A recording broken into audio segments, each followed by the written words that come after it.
Even beyond. Even beyond. Even beyond. Above and Beyond, the real estate show. Hey everyone, and welcome to another episode of the Above and Beyond Real Estate Show. My name is Ralph Ciancio, and I am so excited to have my friend and real estate extraordinaire, Nirsh Remax, because if I said his last name, I'm gonna butcher. I don't want to butcher it. He's a great guy. You know, one agent friend told me that it's like Madonna, so I only have to say Nirsh and we're good to go. I think that's a good way to go. So Nirsh is an excellent realtor. He's been selling real estate in the West End of Toronto, primarily. Well, I guess you're all over, really. All over GTA, but for about 10 years. Yeah.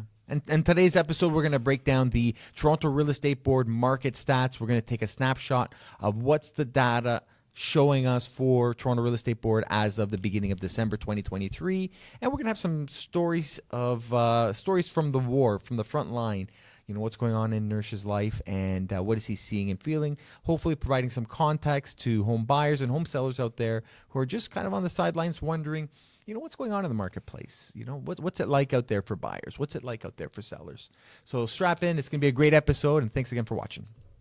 Thanks for having me. Yes, I'm so excited to have you. It's funny because I had invited Nirsh onto the show, and then I wanted to just do a little bit more background. I have two accounts. I have a professional Instagram account and a personal one. And on the professional one, I've been following Nirsh for a long time. We've been friends for a while. But then I added him on my personal account because I was scrolling. I was like, I couldn't find a video.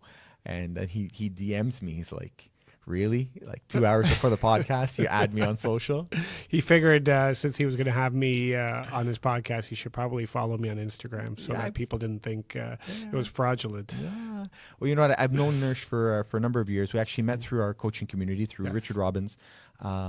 And actually one story that I'll say that, you know, really, we may have passed each other in conference or spoke briefly, but one thing that stood out to me that really anchored who he is as a great person. I remember we were doing a backpack drive, and my team and I, we were collecting backpacks at the start of the school year for families that, you know, couldn't fill a backpack with school supplies for their kids. Because unless you've got a kid or many kids, you don't realize, you know, the back to school can get really expensive. Absolutely. And there's a lot of classism when you're showing up with a ripped bag for a kid, or you know, not having their own stuff. And I put out in a social media post, we're collecting bags, and we'd get some people dropping off a bag, or we'd go and pick it up. And then Nirsh says, well, I'm gonna pop by at 4:00, and he like unloaded his whole trunk with, I'm gonna say it was $1,000 worth of backpacks and utensils. It felt like a lot, and you made the way over to me to drop it off, and I thought that was really incredible, very, very generous, and you know. Thank you. You're very kind. Speaks to your generosity and your vision on helping others. Well, you know, I think that we kind of do this, and a lot of times it gets lost in a lot of stuff in this industry. But like giving back, helping people, helping part of the community is what we do every day. Yeah. And I think that it's important, and especially for kids, you know. You're right. You know, a lot of bullying happens, and you know, if kids don't have the basics to educate, they're behind, and it's not a good place to be. Yeah, you know what? With my kids, I've got 3 kids, and you know, one of them is just going through some challenges right now, and I said, you know, you have to understand that as life progresses, the challenges get bigger, and he changed his body language. I'm like, but don't worry, because you're going to get stronger. And what's hard at the earlier age of life is that they're all growing and developing at different speeds. Some of them have more tenacity or a tougher skin. Others are more sensitive.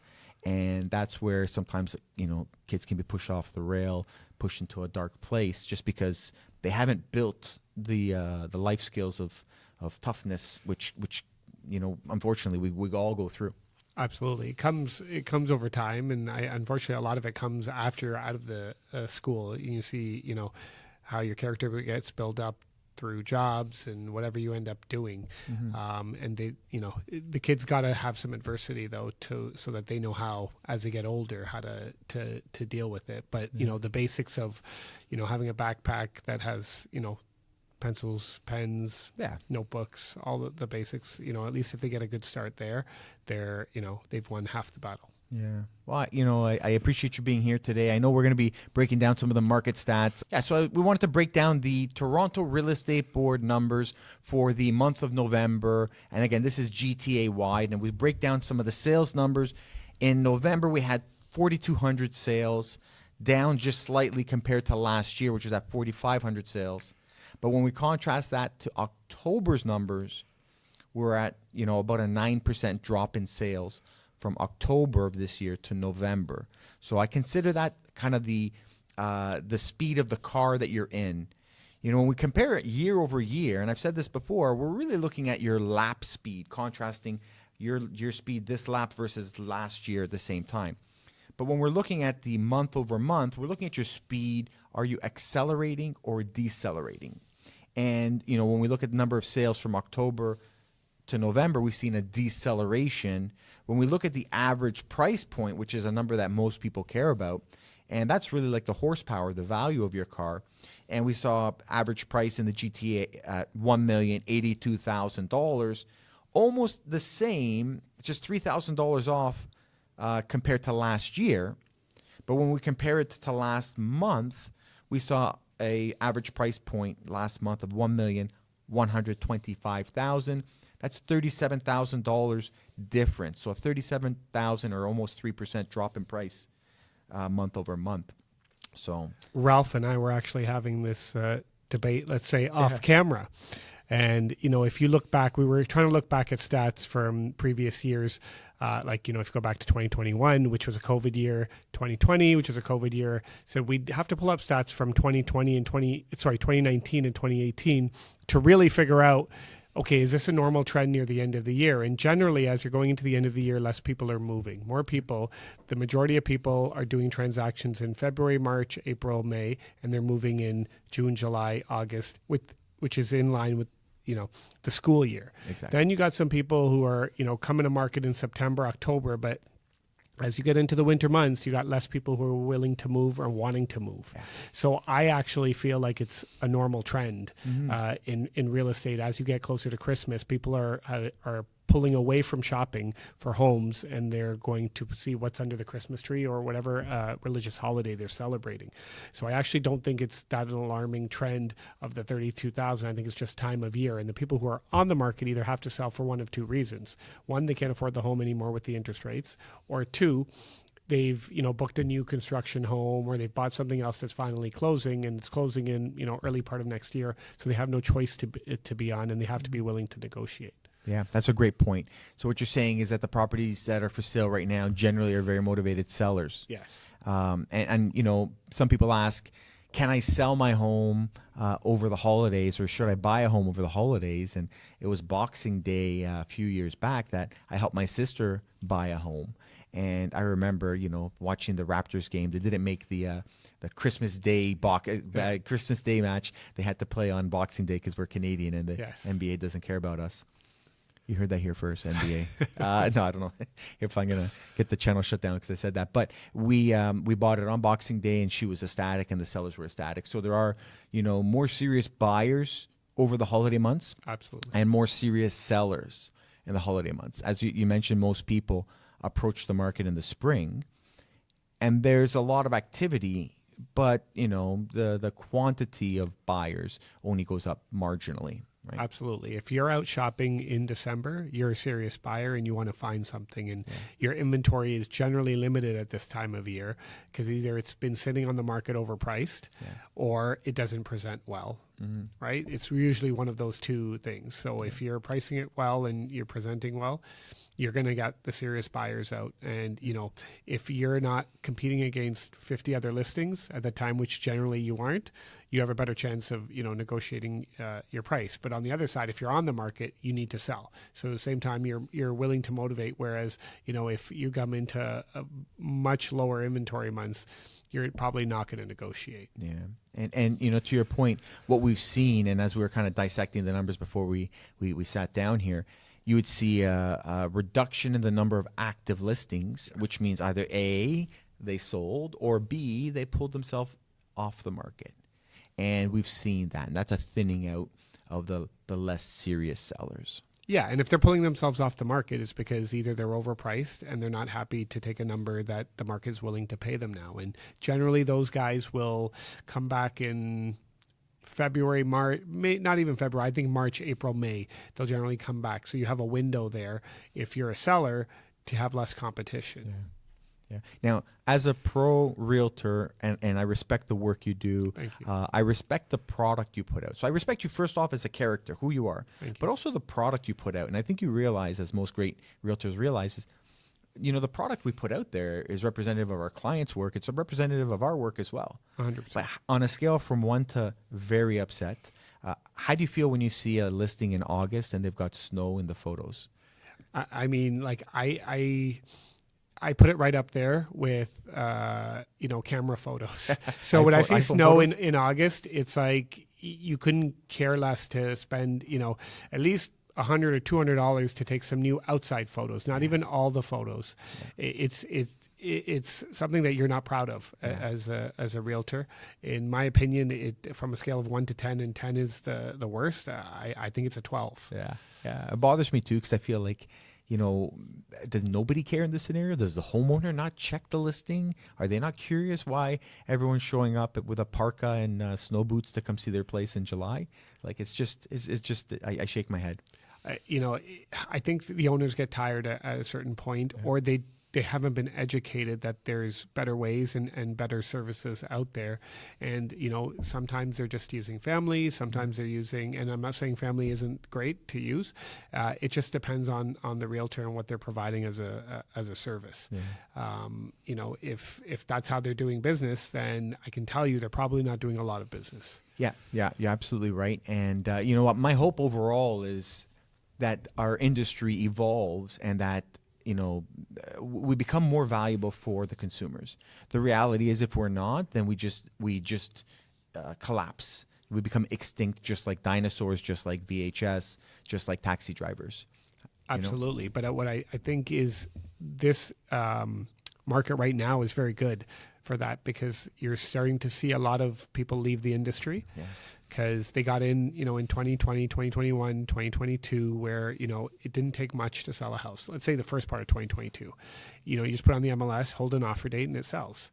And that's where, agents who have been around the block like you or I, or, some of the great agents that we deal with every day, we understand how to sell a house in most markets. I came in 2014. There wasn't multiple offers every day. You had to learn how to sell a house. And then, we've been through the ups and downs, the 2017, 2018 foreign buyer tax.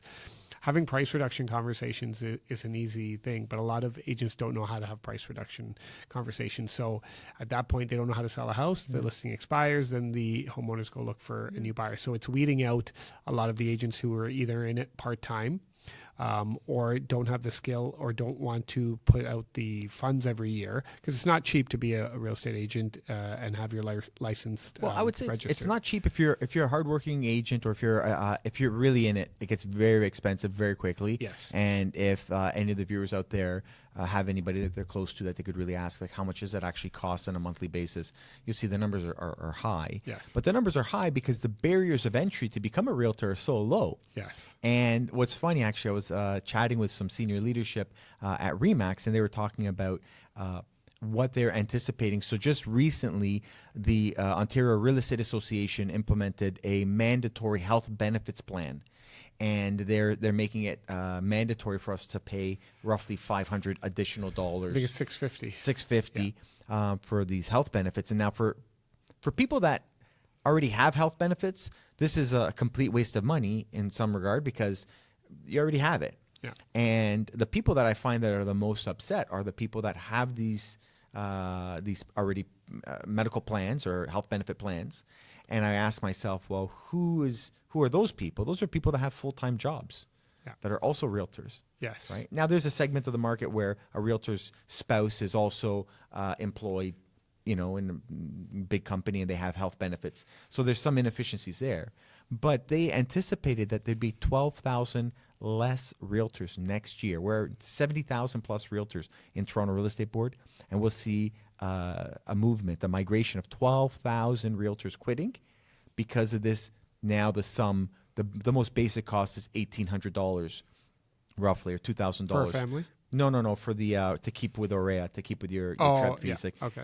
Whatever it was, this marginal increase in fees of $500 is going to cause 12,000 people to self-select to say, I'm out. Yeah. And as we were talking about sellers that are not serious as they approach the holiday months, I thought they're self-selecting, I'm out. And it's funny that all it took for the real estate industry was $500 to make people leave, you know? Like give up their licenses. Yeah. It's it's an interesting fact. You know, I think the way it was rolled out, I think was part of the problem. But you're right. Like it's forcing people to make their decisions wisely in an environment where inflation's high. They're looking at say, okay, it's another $600 For sure. that I've got to put out of my pocket. Do I really want to if I'm not doing any deals? For sure. That's exactly it. And I think that for agents that are in this business and serving clients, you know, it's going to be frustrating, but they're not going to leave because of it. But if you're not serving anybody, or if you're taking iPhone photos, then you probably, you know, the door's there. You know? 100%. So we're both in the same mission, which is to elevate the client experience, Absolutely. to provide value for the market, Absolutely. and to serve people. Ultimately, I know in your heart, it's not about dollar signs or number for sale signs. It's smiles, right?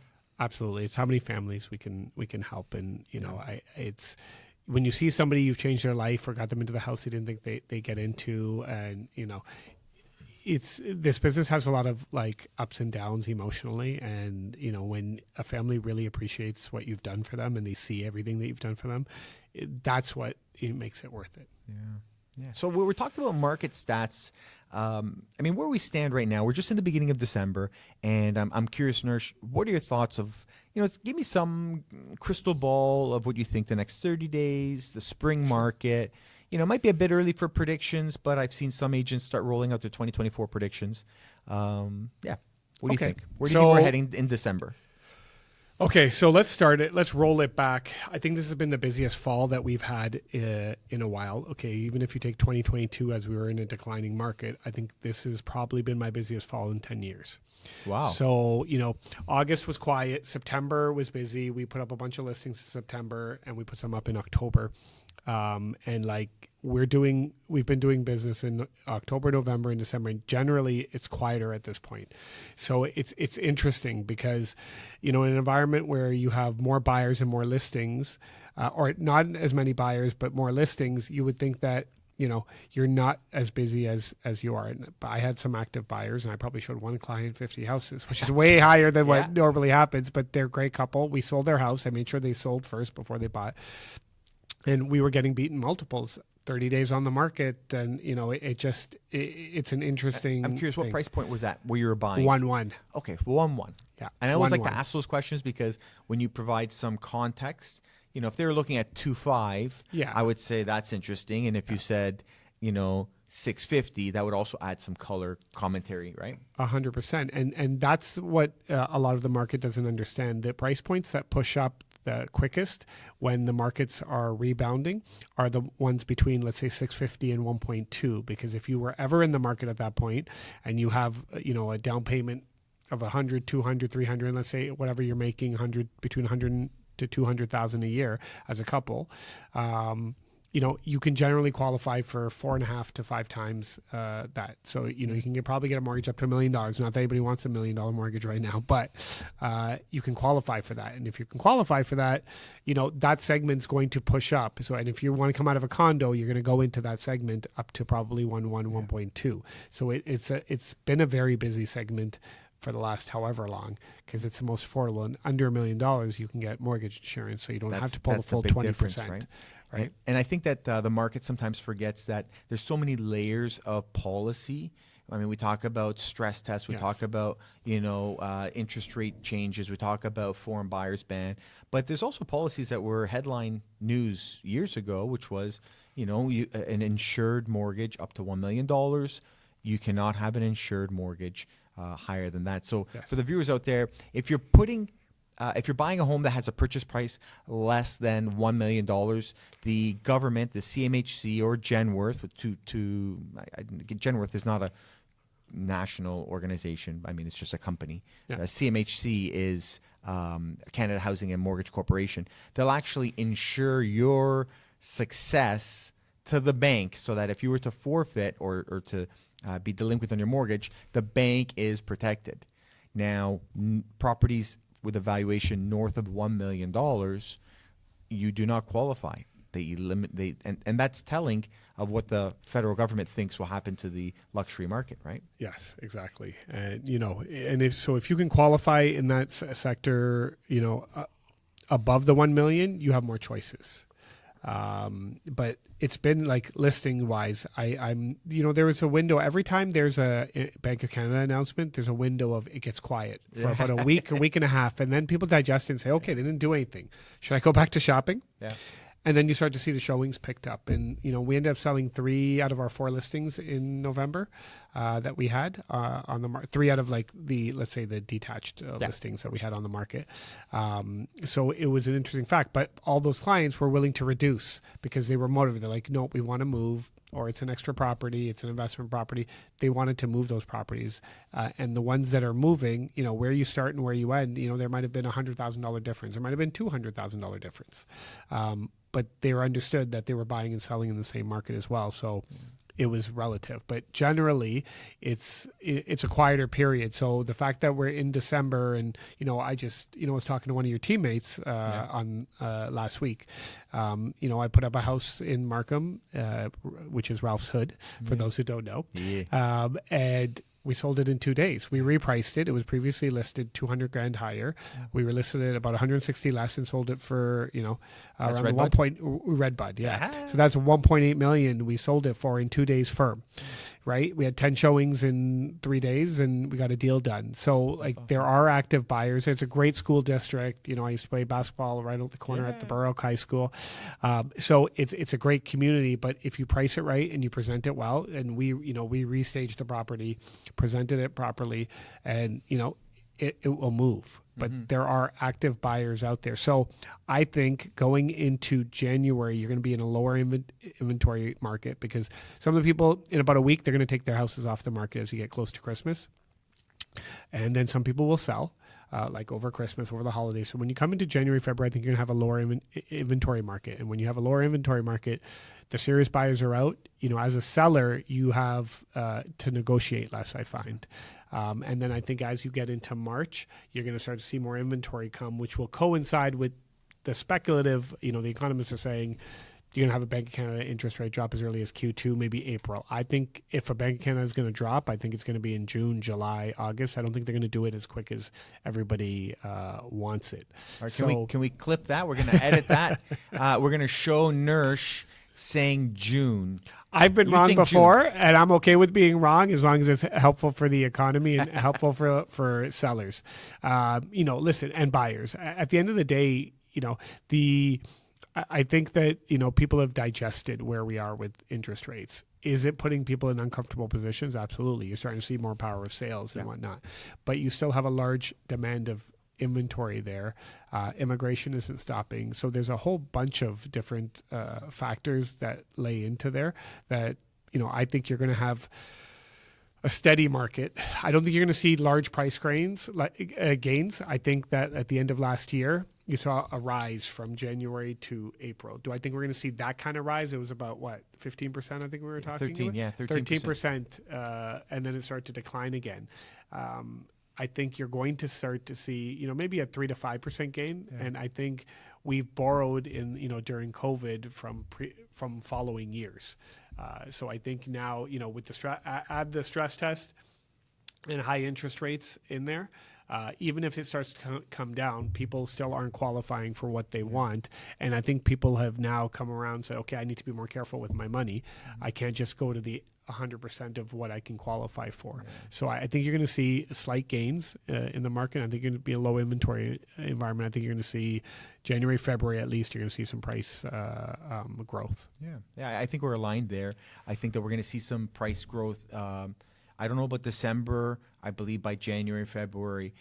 So the key things are the Bank of Canada has recently paused on any rate increases. But what's really interesting is that in the months previous, if we look back and say the September announcement, we saw a gambling by investors and by if we look back at the context of the rate announcements back in September, we saw that economists were betting what's the likelihood of the interest rate increase and by how much. So they would say it's a 30% chance of 50 basis point increase, 70% chance of 25% increase. What we saw in the last two rate announcements was a prediction on what's the likelihood of a rate decrease. So even though all of the announcements have been pauses, the economists that are weighing in are all saying, what's the likelihood now of a decrease? Now, Nirsh references Q1, maybe Q2. I think we're going to see it as early as February, as our February 28th is a rate announcement. And I could see a 1/4 point reduction there.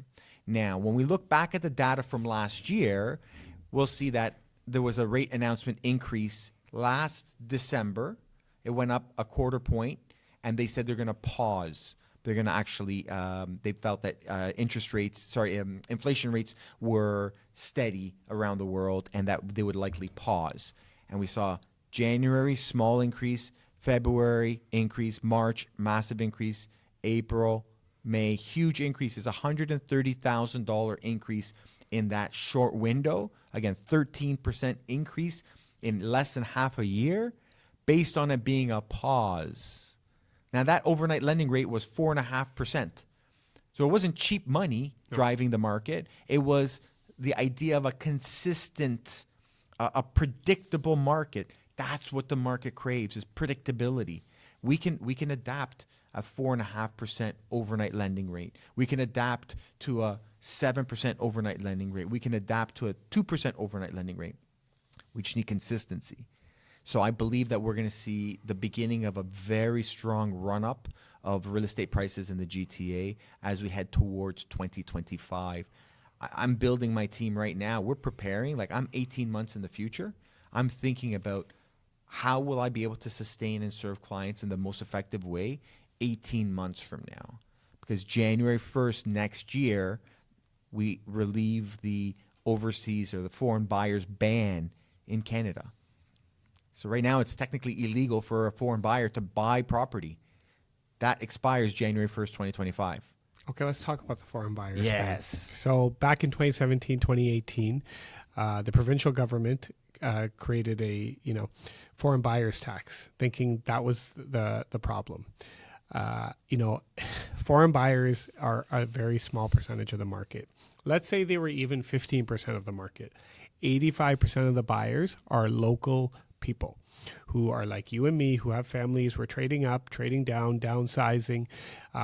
Generation. What's the generation above our age?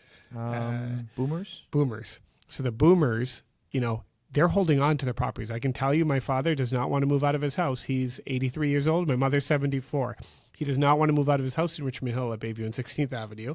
And, he's holding on to a 3,000 square foot house that we haven't lived in, as adults for 16, 17 years, 18 years. So at the end of the day, the boomers aren't moving out of their houses. They're not making houses fast enough. All of that being said, the easy talking point in the media is foreign buyers, foreign buyers, foreign buyers. But even when they looked at the numbers, and let's say the numbers were wrong, they said it was like 4%. Let's say it's 15%. How are you solving the problem with the 85% of people? So I think that foreign buyers ban lifting isn't going to, you're not going to have the floodgates open, because reality is there's ways around that. If For sure. they send a son or daughter here to study, you get around the foreign buyers ban. For sure. And I agree that it does seem like a small percentage, but what I've said in the past is, so Nirsh, you take your beautiful home. Currently you live in Vaughan? Yes. So imagine you took your home and you said, you know what, I want to move up to King City, as an example.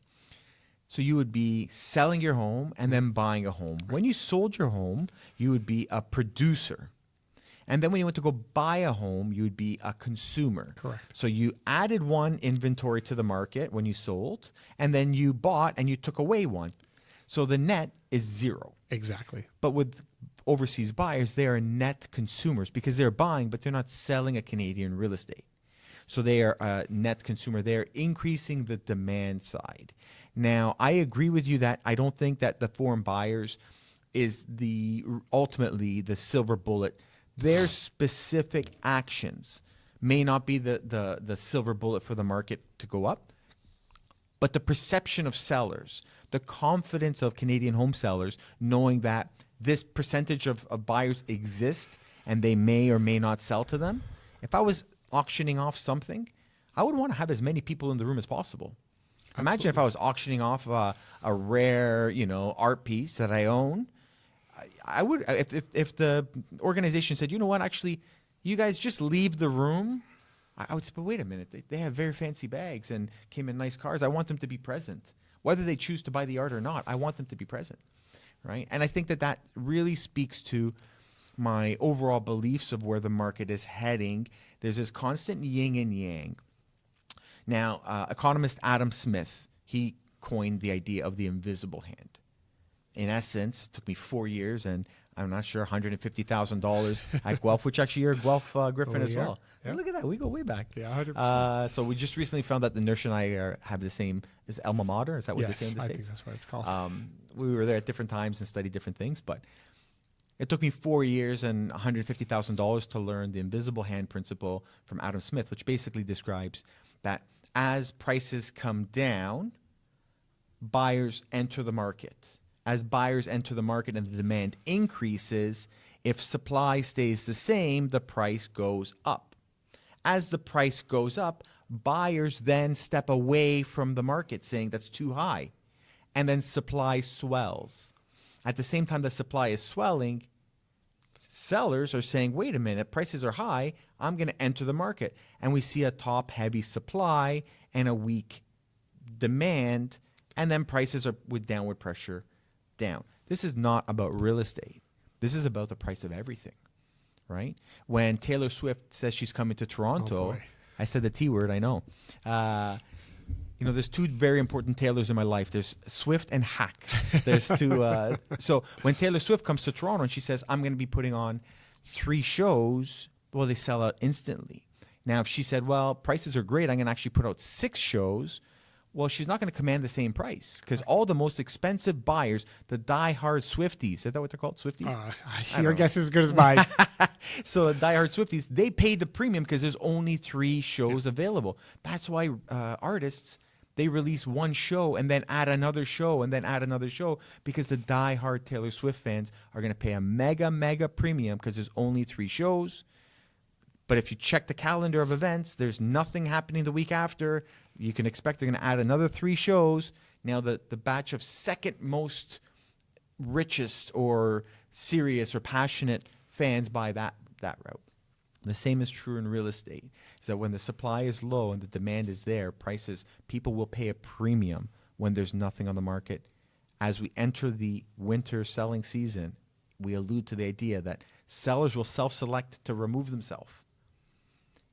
When buyers are faced with a decision where they need to buy a home, we're going to start seeing some strength and stability because even though the sellers might be few, even though the sellers might be very motivated, if the buyer has 6 houses to choose from and they have until the 15th or they have to rent an Airbnb, which to your point has now become illegal or heading that way, the options are few. And the one thing I've learned about living in Canada for 42 years is it's way better to live in the inside than it is on the outside, right? It's a tough place to sleep if you don't have a place to live, right? 100%. 100%, especially 8 months of the year. Yeah. Okay, so let's talk a little bit about inventory. Yes. Okay, so right now, if you look at the numbers on its own, it says, inventory is up, but it's not up that much. And I think we get scared, the market gets scared saying, oh, inventory is high, but 4 months to 5 months, that's a balanced market. This is a nice, healthy market. If you're on a buying side or a selling side, you want everybody going into that transaction eyes wide open. Yeah. They go to the bank, they get their financing in order in the conditional period. I've sold properties this year 2-3 times. And it's frustrating for sellers because you're doing the same amount of work. Actually, you're doing triple the work for the same paycheck. Sure. And I'm not complaining about our paychecks, but I'm saying the work and the emotional management of our job, I think has probably been the highest it's ever been. From a seller's point of view, like sellers are trying to understand what's going on in the market. Why are people bringing offers and then they don't have their financing in order? And as listing agents, you can only do so much because they're not our clients. So we can't investigate their finances. We can't ask for pre-approvals because it's, they're signed up to a buyer brokerage. I think that, more than the listings with our clients right now, you have to be emotionally attached to your clients and understand what they're going through. It's a stressful time. Yeah. And, we try to take, you do, I do, we try to make the process as simple as possible. And we try to feedback right away, to clients. Not every agent or client is going to give you feedback, right? But you have to understand any feedback you get, take it with a grain of salt. Isn't that disappointing that our industry, our success rate in collecting feedback is so low? 100%. Like, why is the barrier so low? Look, you called my clients and asked to enter their home for an hour on a Friday night alone. You're just walking around the house, and as a realtor to realtor, we grant access, and you touched their countertop, you walked around, you hung out outside, you brought your coffee in, and then you left, and you didn't even give feedback. And for the general public, if you work at a bigger brokerage, and even the smaller brokerages, they have automated feedback. So having automated feedback is the minute that showing is done, they get an automated email to the agent saying, please tell us, what did your clients think of the price? How did the property show? Any other comments? So it's really easy. If you never want to talk to somebody as an agent, which is weird, you can give feedback online and never have to talk to an agent. I can tell you I call every single agent that goes through any of our properties, myself or my team member, Sonia. We call every agent that goes through the properties. And, those conversations result in offers. Those conversations result in questions. So I've had ones where people are like, oh, I was just about to call you. Great. You have those conversations. But if you're not having those conversations and, you're at 1.2 and your client's at 1.3, there's a gap that can probably be bridged in this market that you just, you need to get something to paper. Whereas psychologically someone's saying, I think it's too far apart from where you are to where we are. And maybe, as selling agents, listing agents, we're trying to tell our clients you need to reduce the price. But they want to see something on paper to say a buyer's actually think it's worth what you're telling us it's worth, right? And that feedback is so important. And I don't think agents understand that those conversations are very important to have, and pick up the phone, call them back, because at some point you're going to have a listing and your clients are going to be asking for the same feedback. Yes. And, then we go to our clients and they're like, well, we didn't get a call back. I set my clients up ahead of time and say, listen, I call every agent, I text, email, and I call them to, if I can't get a hold of them, to get feedback for your property. But 80% don't call back. And it's sad. And we need to, as an industry, raise the level so that clients can get the feedback they need to adjust properly. Like if the property doesn't show well, there's a price adjustment that needs to be done. But if the market's saying you're overpriced, if you get 5 showings and all 5 say it's overpriced, you need to do something about it. Yeah, right? Absolutely. And it's a common respect. I think it's a respect for humanity. And ultimately, I think the other side of the equation would be, well, we are all playing poker together. And Nirsh, if I'm going to show your property, I may be reluctant to give you feedback if my client has some interest, because I don't want to say, OMG, Nirsh, my clients love the backyard. Their sister lives next door. They have to have this house. There's a disincentive for me to say that to you if you're representing the sellers and I'm representing the buyers. But there's a way to do that. There is a way. There's a way to do that. And great agents know that. There's a way to articulate it where if, I showed one of Ralph's properties and my clients really like it and they weren't listening. In today's day and age, there's cameras everywhere. There's Ring doorbells. Yeah. I always point to the Ring doorbell or whatever. I'm like, they're listening. We'll talk in the car on the way to the next house or at the next house. Yeah. But there's a way to do that. I'd be like, it shows well. For sure. Clients may have some interest. I will get back to you once I know. And, in the feedback, I'll be like, the price is always high. So, you have a choice. Do you think the price is good, high, or low?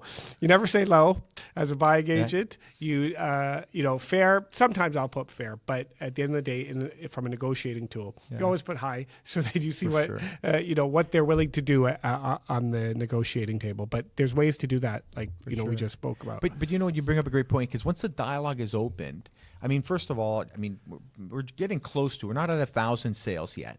We're really close. We're like nearing 900, nice. Which we're really proud of, because Beautiful. That's really a significance of how many families we brought Absolutely. smiles. But what I've learned is that some properties are really, they sell quite easily. Other ones sell harder. Every transaction is totally different. But what the catalyst or the correlation that I found is the better communication I have, the better relationship I have with the other agent, the better likelihood that there's going to be a successful outcome. And when Absolutely. agents have their egos as their business card, and I don't even want to talk to them. Well, if I'm not going to talk to them, the deal's not going to get done. Absolutely. And people miss that gap. If I was in the market to hire a realtor, I would want to find somebody that you've been saying empathy this entire time, right? I would want to find somebody that has empathy, understands who I am. I would want to have somebody who who understands the data. So that, do you care and do you know? And the last one is, are you networked? Are you connected? How's your reputation out there? Because sad to say, in our industry, there's some agents that we know that the transaction is not going to go well. We know that they're going to not show up with a deposit check. We know that they're going to be slippery on closing because we've been through that transaction before. Absolutely. Right? And, I've had deals where the deposit check didn't come. The guy had the picture of it, didn't deliver it. He's like, oh, I went home. And I was like, you need to drive it to my brokerage right now. Yeah. Long story short, his broker of record got a call first thing in the morning. And he was told and this was a firm deal.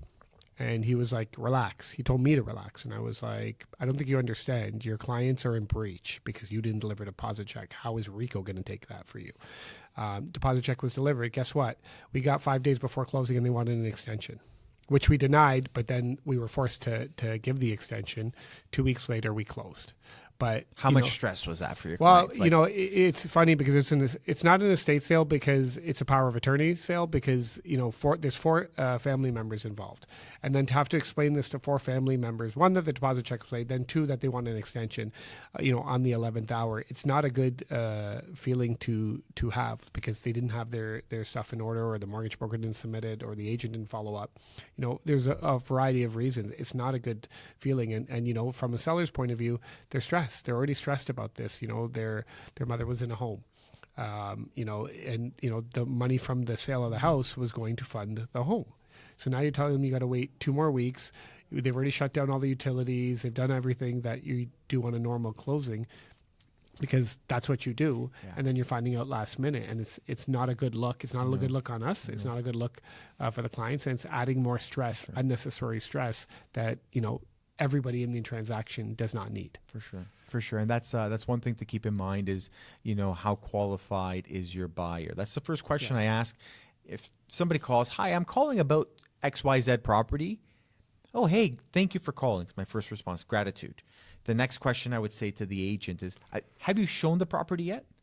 Because that'll direct my conversation entirely, right? Oh, yes, I did show it, or no, I didn't show it. No, I didn't show it. I have a few questions. Great. Let me help prepare you for your showing. Let me answer any questions you have.